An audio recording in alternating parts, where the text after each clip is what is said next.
At Rowntree, we have a memory care location where we have community members that for a long time have basically enjoyed their time there, at least so we thought. Then we were exposed to the Montessori Inspired Lifestyle through Dr. Cameron Camp. And we realized that some of these activities that we were doing didn't have a purpose, and I didn't really know what that meant. It was just kind of like, well, what's the purpose of this activity? And I thought, well, it's to have fun and, spend some time together and maybe get through the day. And I realized that it's a lot more in depth when you actually look at what is the purpose? Why are we doing this? And if I were to be on the other side of things, what would I be interested in doing?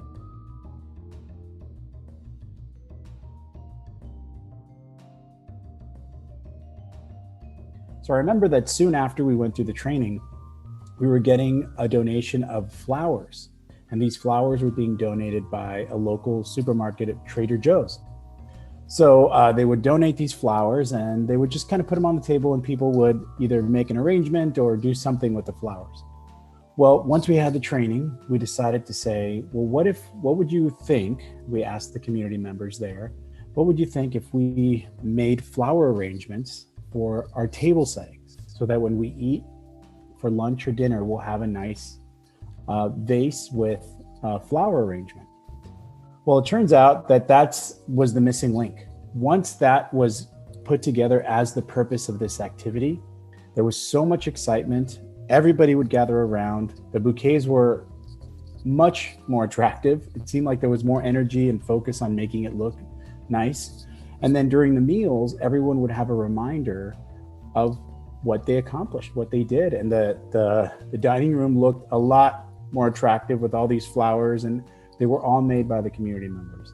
So I saw that just a slight change in when you do an activity and you focus on that actually having a purpose and seeing that purpose in action really transcended not just to the community members enjoying it more, but then the whole community looked better because of it. And I think everyone really got a lot out of just making that slight change.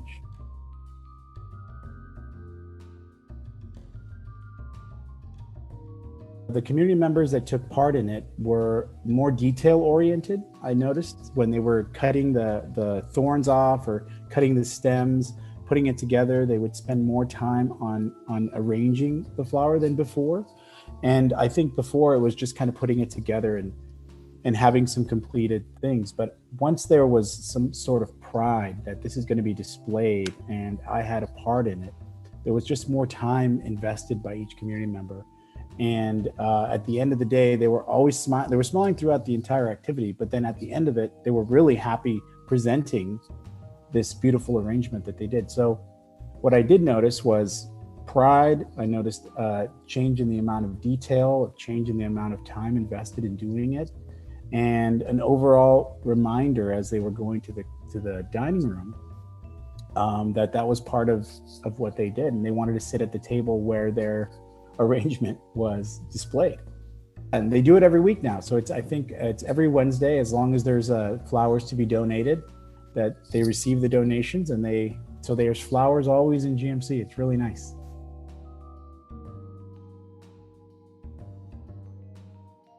It's been really great. It's been really great. Shout out to Trader Joe's. Thank you, Trader Joe's.